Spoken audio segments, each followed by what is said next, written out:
So our ship this time was the Marella Explorer 2.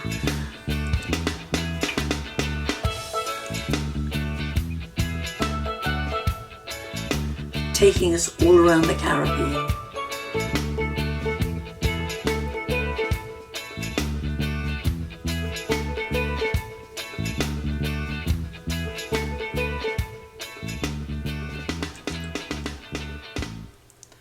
So we departed from Edinburgh bus station and started a 7.5-hour journey to Manchester Airport. We went with National Express and the coach was going all the way to Birmingham. Our first stop was Glasgow, then we went all the way to Hamilton, Penrith railway station, stopped at T-Bay, then to Manchester's main coach station and then to the airport.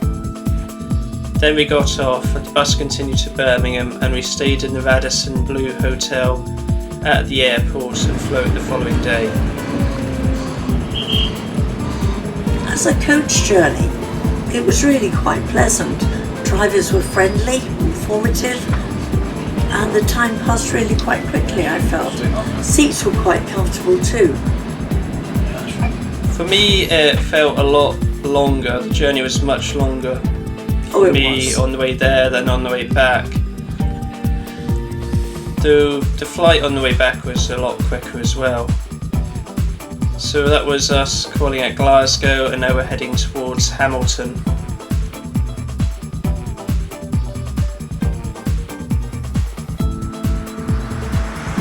So this was our stop at T-Bay before going back on the M6 to Manchester.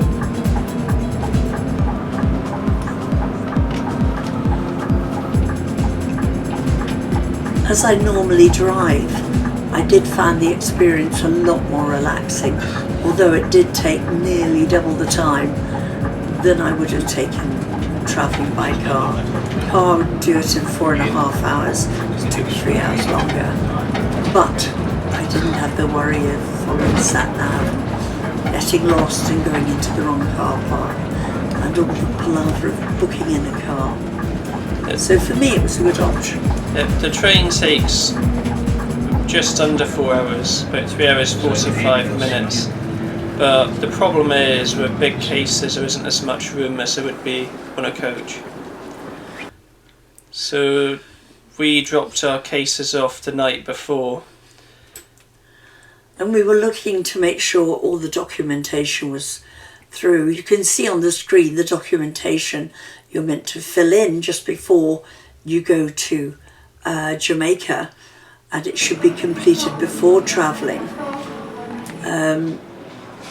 It seemed to be some confusion at the airport. We were told we didn't need it. It's better to be safe than sorry. One surprise though, Jamaica was stricter than Cuba. Yes. Could be due to the fact we were flying in there rather than getting off a cruise ship. Though we went in the airport lounge before we waited for our plane, and that's our 787 Dreamliner which is taking us to Montego Bay. 12 and row 32. The safety reasons or your hand luggage and these items.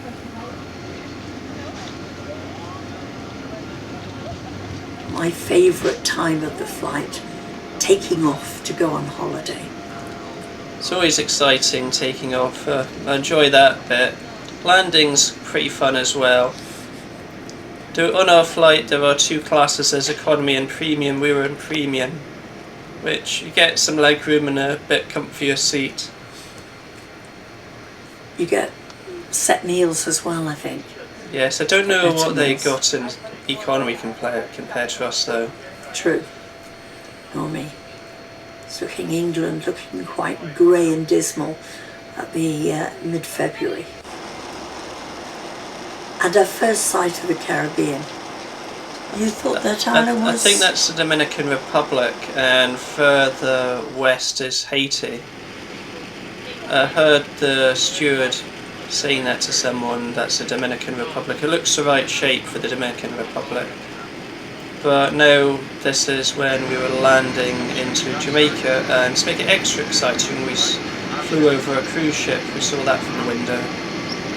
Don't know whether you could see it on this film, but we did see our cruise ship before you landed. We did. That was quite a novelty. Jamaica looks just as I thought it would be. Very, very green, and they'd had extensive storms just previous to our landing. And you can see some of the standing water still there, not drained away. Now we were prepared to have an awful time at Jamaica Airport, as we'd seen on the YouTube, lots of information about people being stranded for hours. We were whisked through. Our feet really didn't touch the ground. We didn't touch any of the immigration incoming things. We were just taken straight through. We didn't get to go into that VIP arrival lounge. So in Jamaica there are two main airports. Montego Bay, where we landed, is bigger and busier of the two. The other one's Kingston. So I don't know how that airport compares. They raced us through everything on Jamaica and loaded us into 3 large coaches, which proceeded through the town to the other side to get to the cruise ship at breakneck speed. We think the police escort and the rush was because we weren't officially legally in the country, rather than rushing to catch our cruise ship, which is what we were told.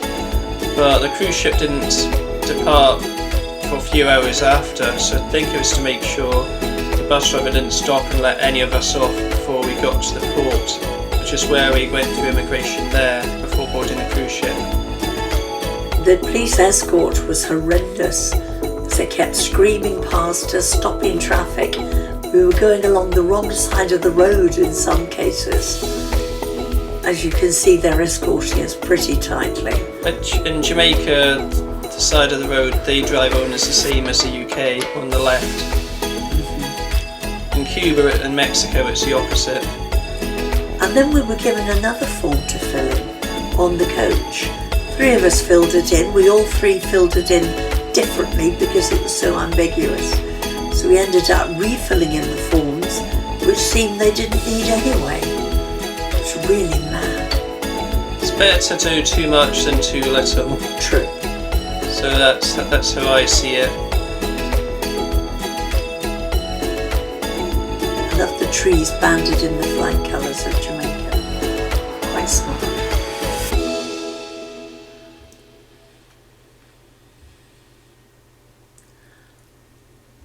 So this is us arriving at the cruise terminal. And this is, as Jack said, where we went through the immigration process. This is on board ship. We're sorting out our broadband here before we went to our cabins. We didn't use it that much in the end because it depended on us both being online at the same time to WhatsApp message each other. Without telepathy, that didn't work. No. This is our cabin. We had a balcony cabin with which was fairly comfortable. The mattress had seen better days, so we had to have it turned around. But it was fine. It was fine. Nice having a balcony. Yet my cabin didn't have one, but I did have a porthole. I was a few decks, as they say on ships, below my parents.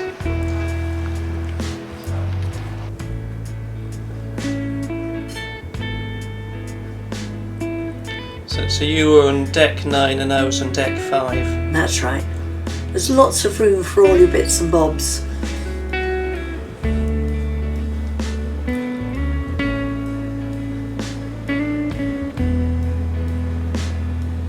Even tea and coffee point.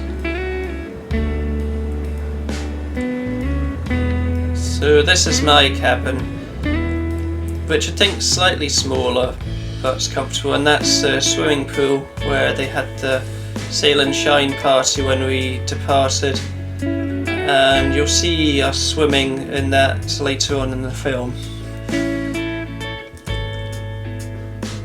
like now. So that's when we went swimming. the water was seawater and it was really cold. It took some getting used to. I was absolutely couldn't believe how cold the water was. Beautifully warm. As you can see, everybody's in t-shirts and, you know, I really thought I wasn't going to get in. And then I thought, everybody's watching me, there's no way I can't go in. So I did actually take the plunge. And it was exhilarating when you went in. I just went, just got to throw myself in and get used to it. I think I saw my dad filming as well. I wasn't sure whether I was aware I was being filmed at the time. I wasn't aware I was being filmed. So you'd done one length before you got fully in, Mum. Well, to be fair, it wasn't a very big pool, was it? No, I think it was less than 25 metres. Which is half of an Olympic-sized pool. There were actually 2 pools on that pool deck and also some hot tubs. The hot tub was nice. Yeah, that was good. But then you need to get used to the swimming pool after going in there again. I didn't. I stayed warm from the hot part. I'd done a couple of lengths. This is my favourite part of cruising. Just looking at the sea and enjoying the vastness of the world and the silence of the world. So how does the Marella Explorer compare to the other cruise ships you've been on? Cabin is very similar, balcony is very similar. I preferred the Discovery in some aspects of how they'd situated the restaurants and the layout of the ship. But that was just personal preference. But the service you got was excellent on both. This is Cozumel. It's Mexico and is renowned for all things sea, reef and water sports. One surprising thing about when we arrived in Cozumel is nobody checked our passports as we got off the ship. I had them ready to be checked by Mexican immigration.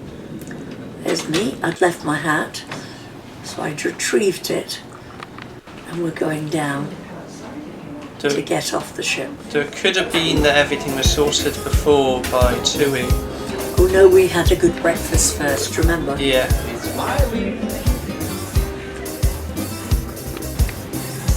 Yeah, it's good fry-ups every time. This is the atrium. Beautiful. It's really nice on the ship. Some of the shops, see, like that bit, is like when you go through duty-free in airports. It is a bit. And we had a bike ride down the pier. Yeah, we were moored right at the end of the pier. And it took us into this shopping centre affair, which was quite good. And then we were working our way to find out where we were going. We were going on a submarine. And so we walked, found it and dropped in at a local cafe for a drink before we took our dive. Lovely and warm, very friendly people. Beautiful, beautiful place. I did put some rum in my lemonade though. Oh, that's true. I asked for a lemonade for you and they topped it up with rum, laughing and saying you'd like it. It was quite nice. Couldn't drink all of it though. And that's, I think, is that the Celebrity Summit coming in, the ship which was next to ours. It's kind of like a club with everybody's members of other ships coming. Where have you been? What have you seen? They had come from the Bahamas and were heading to Miami, or we were heading to Havana afterwards. Look how clear the water is. It's typical tropical water as you'd imagine it. I'll go the other side. And this is what we came for. One of the most exciting parts of our holiday. We had to have the picture taken of us on the boat that took us out to the submarine.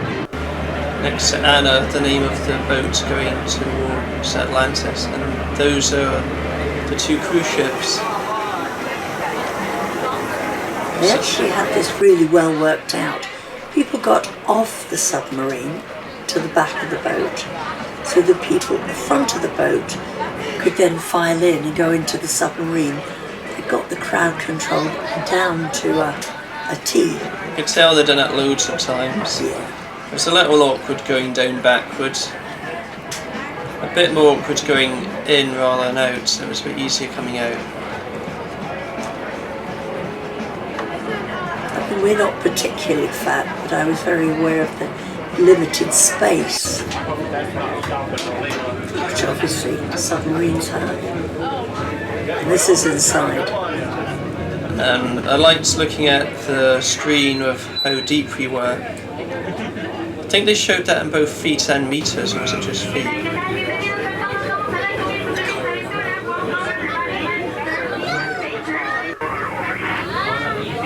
They did have a commentary. Yes, I thought Mexico might be using the metric system, or whether it's run by an American group, they'd only have it in feet, wouldn't they? This is pretty well what we saw out of our porthole. We had a porthole each. I think we went down over the living reef. One funny thing was it played the Jaws music as we were leaving. And I was thinking, will we see a shark? You thought you saw a shark, didn't you? I saw the back end of a shark disappearing over the top of the reef. Maybe the shark knew we were coming and decided to make a getaway. Yes, it had that distinctive forked tail. So we think it was a nurse shark, as we Yes. found out they're the most common sharks in the Caribbean. But I don't know whether you thought this, but did you think it looked really surreal, like it was a screen being projected? Yes, I felt it was unbelievable we were actually down in a submarine, and there were times when I really forgot to breathe. It was amazing. That's what they mean by breathtaking. Literally, yes. So I For thought, me it was. yeah, I thought it was almost like the Nautilus ride in Disneyland, when you go in and they just show a screen like you were. Well, and the submarine was actually stationary in the port, but Yes. I felt like that. But all you had to do is look at the screen and see it going, see through at the front with it going down. That's what reminded you it was actually real. And they talk about a living coral reef, but I literally didn't know that coral grew like that in big funnels and columns, and how many fish live in and around the reef. It was, the more you looked, the more your eyes, I think, got accustomed to what you were seeing. One interesting thing about coral is coral predated all other life on the world. Did it? Yeah, Wow. because sea life came before land life because of the sun Yes. rays, and all the bacteria which grew into living things, or evolved into living things, came from coral, which spurted out almost like a black smoke with all the ingredients for life, and also gave the water protein and energy to evolve into living things. So sea life came first, then life conquered the land. I found that out in a documentary called The History of Earth. That's amazing. I mean, that just looks surreal, doesn't it? Absolutely surreal. And the coral looked like that, and the sand was that white. So hundreds of millions of years ago, there was only coral in the sea. Wow. And everything else developed out of that. Yeah. So we're going down. But it got more interesting the further out we went and the deeper we got.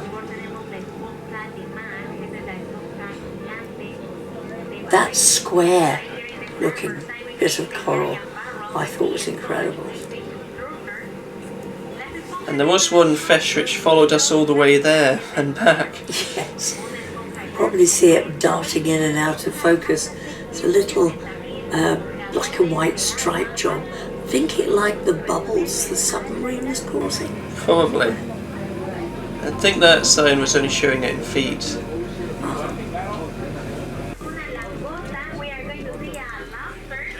You can hear there's a running commentary going on in the background, and they were most helpful. What was really impressive was that they did the commentary in English and then switched faultlessly to Spanish, because they took care to find out what language everybody spoke on the submarine. I think everyone was either an English or Spanish speaker. On our particular trip. As far as I know anyway. I think the most interesting animals I saw were rays. We saw stingrays there. Yes. And here we are at the deepest part of the dive.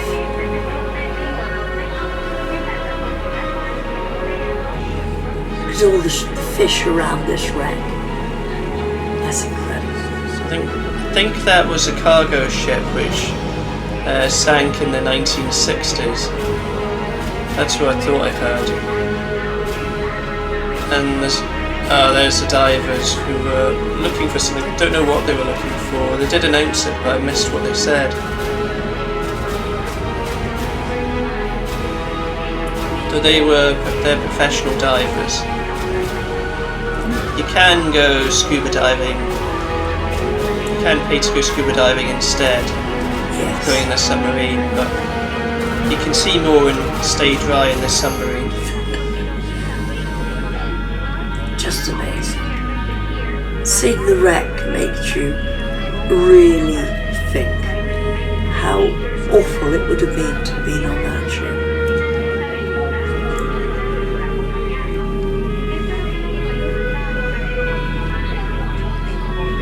We were lucky to get there because they were saying some cases the weather is such that they can't go to the wreck. So we were lucky. As I was on the submarine, I was wondering whether we did make it because a lot of time passed and I hadn't seen the wreck yet. I was wondering whether I missed it and I was just on the other side. I was on the other side before we got the chance to see it.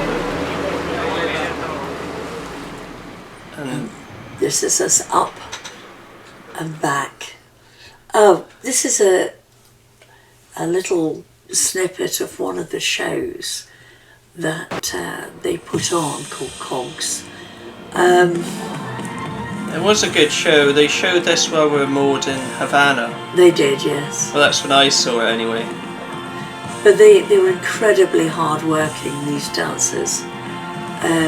They put on, we were on a seven-day cruise, and they put on 5 shows in 7 days, which it takes some doing. And they also did cabaret spots, singly and doubly, across the ship on other times. And they also took part in the poolside entertainment, and phenomenally hard-working. One impressive thing about them is they're the same cast and they've done many different shows. Yes.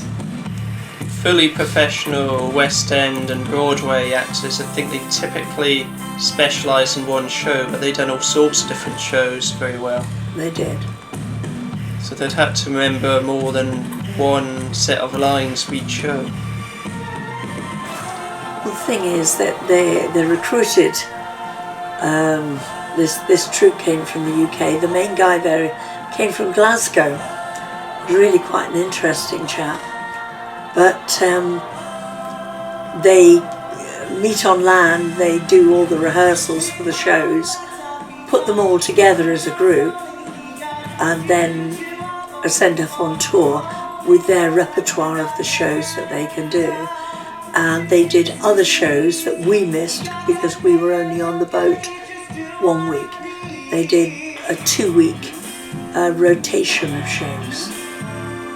I only saw Cogs, that was the only one which caught my eye. So though one thing about it was hard to follow the story, but I did enjoy a lot of the songs he performed. Yeah. I think Cogs was an acquired taste. I heard some people saying they loved it, and other people they went, what? So, like everything, it's personal taste. Then it is a show which is specifically done by Marella Cruises. It's their own original show. Yes. Which is an impressive thing about it.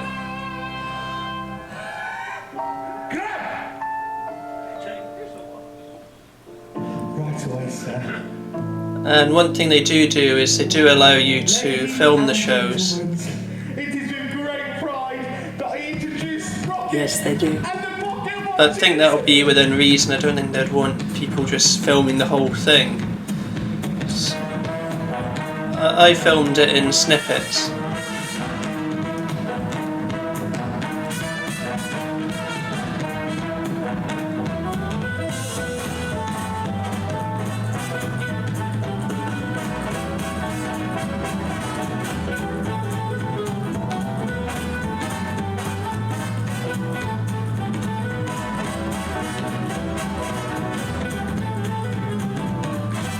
I was very impressed with the theatre. I went on the theatre tour on one of the sea days, and that stage has got an apron that lifts up. It's got a revolving stage in the middle, so it's really very adaptable for all sorts of shows. And also backstage, they had pretty reasonable dressing rooms and space. And every dancer had their own space to get ready in. The troupe wasn't big. There were 4 dancers, 2 girls, 2 boys, 4 dancer singers, 2 girls, 2 boys, and then we had singers that did a bit of dancing, and a couple of dancers who did a bit of singing. So they all doubled up. They could literally all do everything, which was what you need in a travelling act. People have always got to swing into people, other roles. And when you're on a cruise ship, it'd be a lot more difficult to find someone to replace someone at short notice. Well, you don't. Yeah. You can't. There was also a couple that were professional ballroom dancers who took ballroom classes on the ship. I didn't go. And they were also included in some of the shows. Playing to their strengths, they did some quite interesting stuff in the other shows that we saw.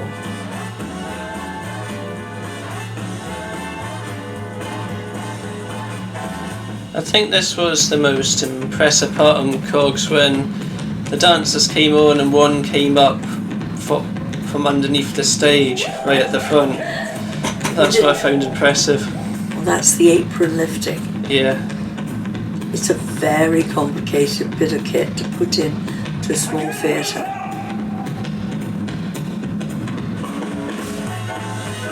So how many of the songs did you recognise in this one? Most of them. Some of them were more recent hits. Yeah. I think the oldest one I recognise was Brick in the Wall by Pink Floyd. Yes. Which I think is a song from the 70s.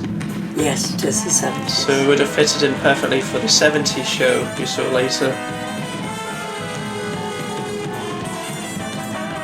Which you'll see later on in this video. Which is a show I didn't go to, I just went to see Cogs.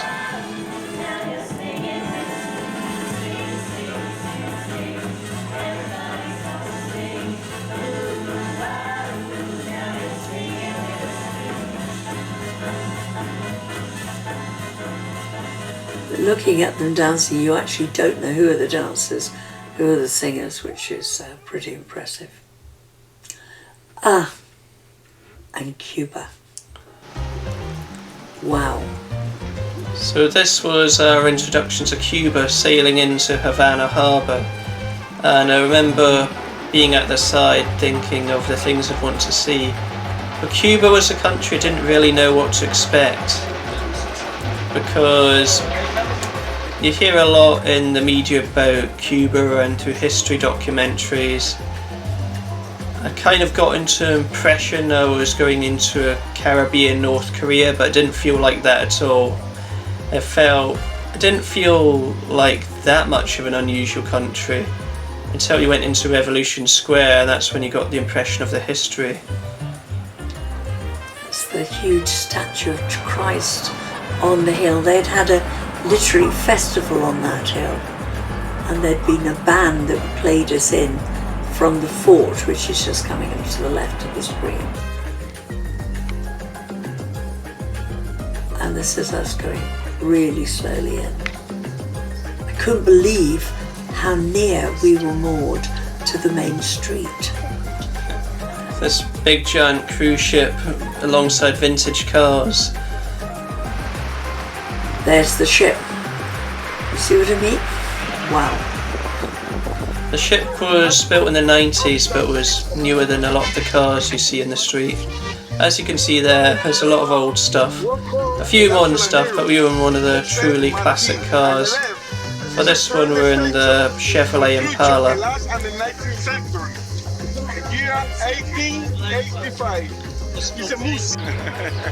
And I wanted to see the railway station. Unfortunately couldn't go on the platform and train spot, but I did see a few old steam locomotives there.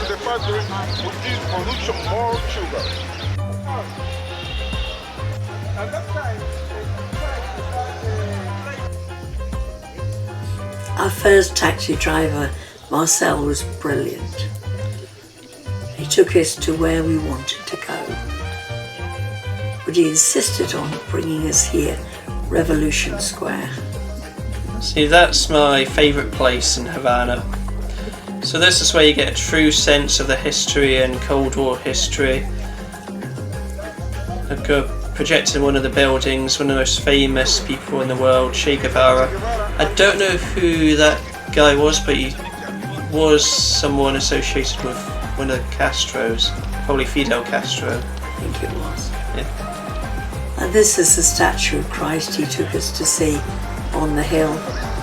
And briefly before the Christ statue saw some military stuff which I was interested in, the missiles and the MiG-21 fighter. In some places in Cuba you get really nice streets like that, picturesque streets, but just round the corner you get some of the more run-down, poorer areas. Some of the buildings collapsed, so you almost feel at times you're in a war zone, except the buildings have simply disintegrated and collapsed under the hurricanes and high winds they get. So the buildings are not maintained as they should be. I wouldn't say that's unique to Cuba. I saw a lot of places like that in Jamaica. This is outside the theatre. We went to see the theatre. Next morning we went to the cavalcade of cars, and it was good fun. We were driving out with everybody hooting their horns and waving.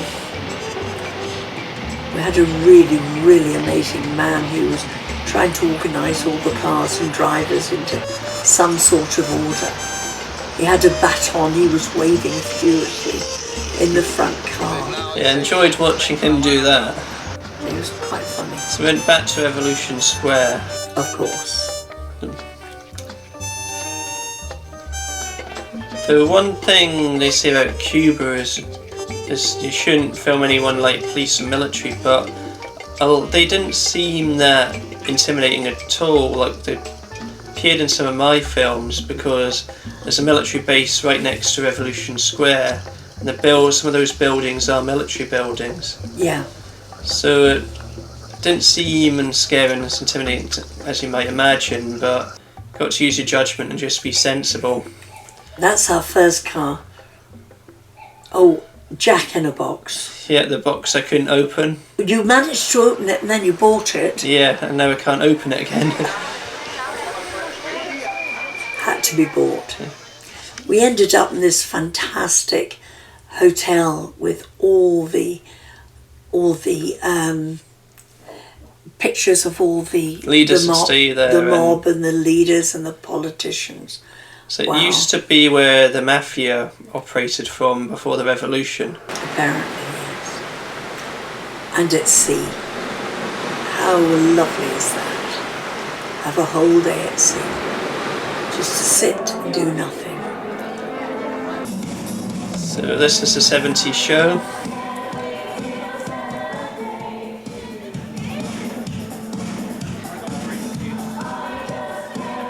I was discussing this show with one of the dancers on the open theatre. I said, I'll tell you if you get it right. She said, oh right, okay. So how authentically 70s was it, Mum? About 70% authentic, I reckon. But it was fine. They gave it a good go. But some of the quintessential 80s, 70s stuff they didn't put in because now it just looks awful. So you've got to do these retro shows through the prism of modern eyes, and dancers train differently, of course. It makes a difference. They were good though. They gave it a good go. Some of the stuff cross decades, like some of the stuff, particularly the fashions in the later 70s, is stuff I'd associate with the 80s. Of course there's some bands which cross both decades, and some 80s stuff go into the 90s and they actually started in the 70s. I mean, I think both groups of dancers and singers were really, really good. But for me, the other Marella ship, the Discovery, had slightly better shows. This crew, the shows didn't quite hit the spot for me for a lot of the times. Well worth going to see though. Well worth going to see.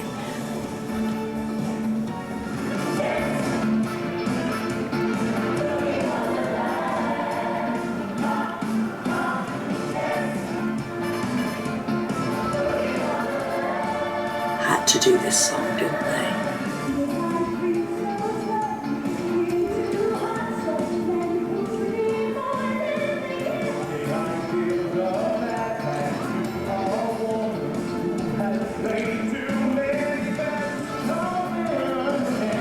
All sung live, no miming, which is pretty impressive. So what did you make of the choice of the songs? Again, some songs I thought, why did they pick that? But again, it's personal. But this they had to do Boogie Wonderland. This is a must.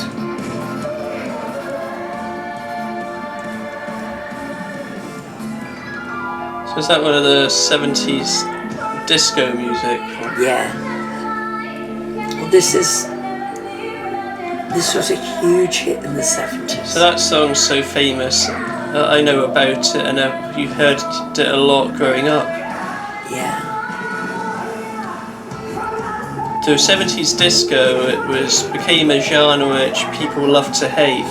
There's quite a few genres like that since which fall into that category. But it was famous because an American baseball team, their owner, got people to buy 70s disco records and throw them on the bonfire and burn them chanting "disco sucks." So it's viewed as a death of 70s disco. A bit of an odd thing to do. Yeah, they bought the records. So they supported the artists. Anyway, only to burn the records. But became known as a disco demolition.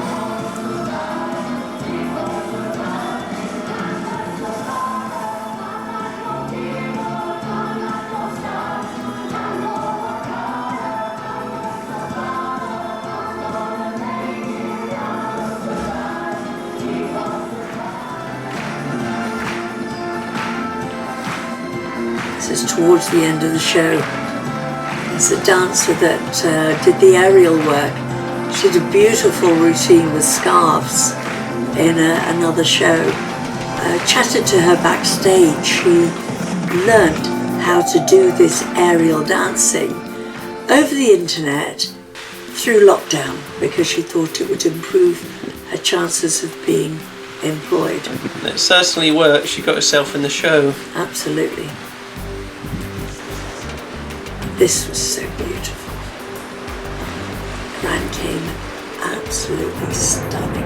So when I think of the Cayman Islands, I think of playing against them in the Special Olympics World Games. They didn't have the best of preparations. Their kit went missing, so they got new kit there. All the shops came together to get them kit. But they weren't put in the right category, so unfortunately they lost all their games. We played them twice, once in divisioning and the other in the tournament itself, but they still went home with a gold medal for their efforts. So I remember seeing them going up and collecting the medals, thinking those medals are gold, but they lost all their matches, so they must have earned them just through the effort. What we didn't realise when we came out of Grand Camen, there are actually 2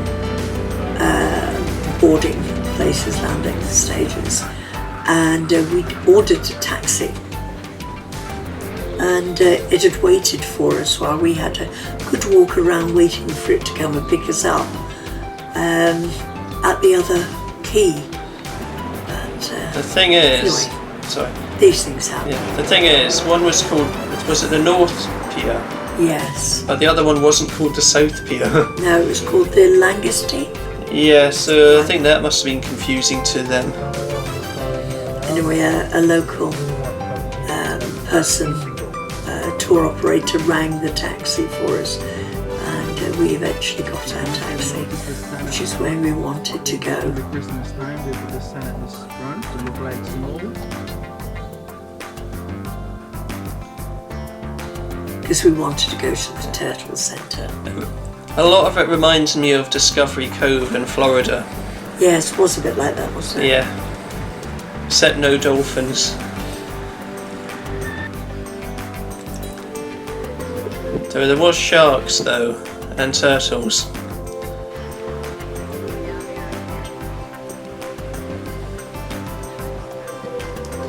And we happened to go on a day where they fed the sharks. So they fast for 2 days. I think they only ate 5 out of 7 Can everybody days. hear me okay? Yeah. Or should I go a little bit louder? Especially cold-blooded animals such as sharks, turtles, and other fish. Okay? Now nurse sharks especially, and other sharks in our ocean, they are what are known as a cold-blooded species. So meaning, of course, that's a lot different than us warm-blooded folk here. So cold-blooded creatures, their metabolism is very temperature dependent. So he's come up and had his first feed for the day, and up doing his usual routine right in front of me here. All right. So just as I'm ready to feed him, there you go. And I'll let him to go and come back. All right, guys. For the 2 days that we do not feed our sharks, we give them what's called a fasting period. That fasting period allows them to digest all of the food that they have eaten throughout the week. The thing about sharks, as I was saying earlier, these guys have a very slow metabolism. And with that slow metabolism, Freddie, you have to go on that side, not here. All right. And with that slow metabolism, right, guys, what we can do is get these guys to basically digest all the food they've eaten throughout the week.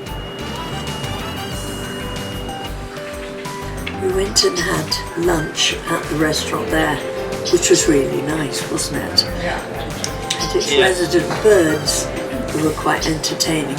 And the cat also came and got the pats as well. Yes, and the chickens. Yeah. How many chickens and chicks did we see? We saw a whole nest there. There you go, there's the chicks with the chicken. Apparently there are so many chickens because it's not in the Cayman culture to eat eggs. Yeah, they eat chicken though, I had chicken there. But they don't eat the eggs. This was me braving up to go snorkeling. problem is I couldn't see where I was going because they wouldn't let me keep my glasses on. So I was under huge disadvantage there. Should have been you got lost there rather than me then. Jack was off like a little wee fish, so I just followed him leisurely round. It was like in a figure of 8 configuration.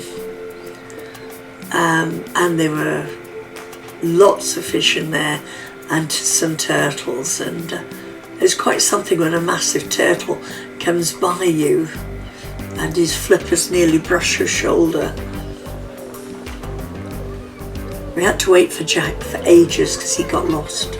Anyway, we made it back. Yeah. We only had time to go in the aviary, and we got to feed the birds there. I fed the ibis, which is that bird there, which are carnivorous birds. There's also doves and sort of pigeons there as well. And we went to see the turtles. Baby turtles up to big turtles.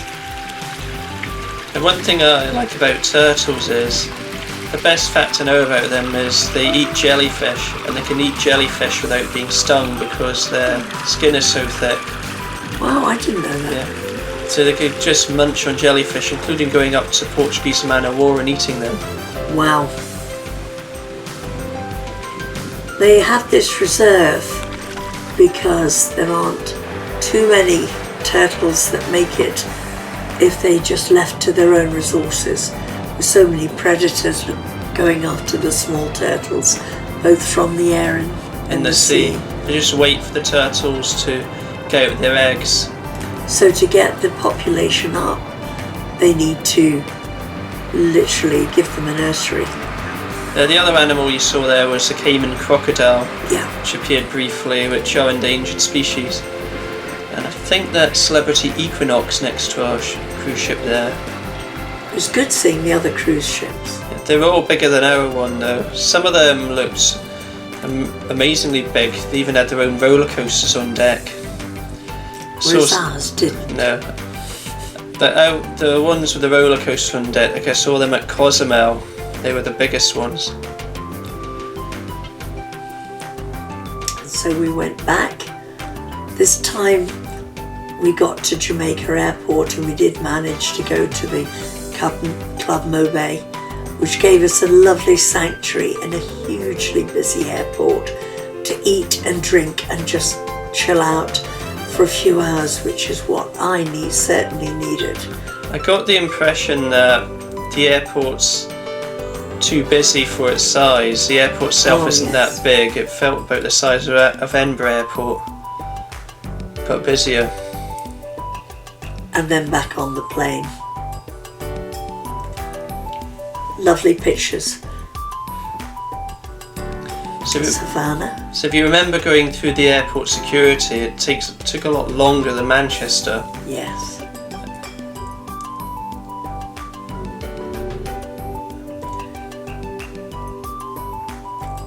It was a lovely, lovely holiday. So that's the most interesting bit for me at Cuba.